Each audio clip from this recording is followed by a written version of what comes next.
భారత రాజ్యాంగాన్ని కాపాడండి జి వామనమూర్తి పిలుపు డాక్టర్ బిఆర్ అంబేద్కర్ 135వ జయంతి టీపీటీ కాలనీలో గల అంబేద్కర్ విగ్రహానికి వామనమూర్తి నూకరాజు ప్లంబర్ రాము రామకృష్ణులు పూలమాలలు వేసి ఘనంగా నివాళులు అర్పించారు.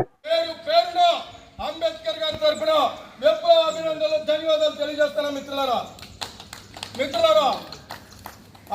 గారు 1891లో జన్మించారు.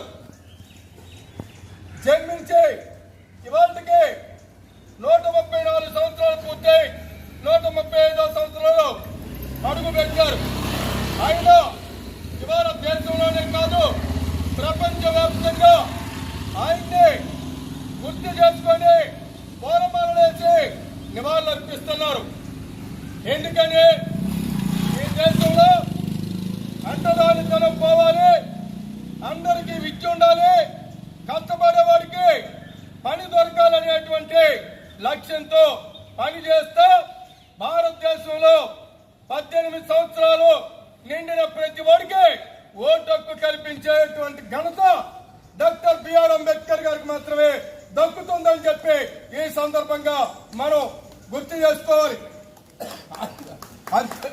అంతేకాదు నిన్న మొన్నటిదాకా అనేక ప్రాంతాల్లో ఏదైతే వెనుకబడిన కులాల్లో జన్మించినటువంటి మాల గాని మాతకు గాని మరొకరు గాని వీరందరూ కూడా ఊరి చివరిని పెట్టేటువంటి పరిస్థితి, 2 గ్లాసులు వ్యవస్థ పెట్టే పరిస్థితి ఉండేది.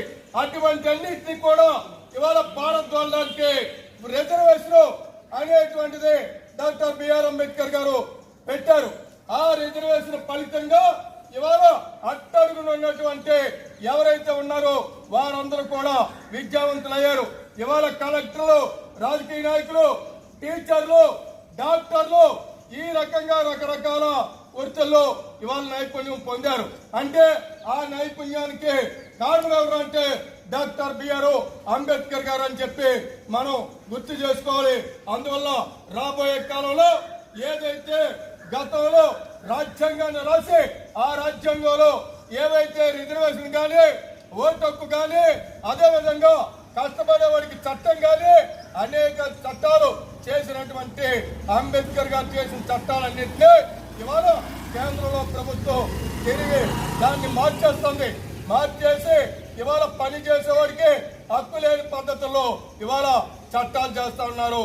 వీటికి వ్యతిరేకంగా మనం డాక్టర్ బిఆర్ అంబేద్కర్ 135వ జయంతిని ఒక పోరాట దినంగా మనం పాటించడం ద్వారా ఆయనకి నిజమైన నివాళులు అర్పించాలని చెప్పి మీ అందరికీ విజ్ఞప్తి చేస్తూ ఈరోజు ఈ మహత్తర కార్యక్రమంలో పాల్గొన్న మీ అందరికీ పేరున ముఖ్యంగా మన రామకృష్ణ గారికి, నూకరాజు గారికి, మనందరికి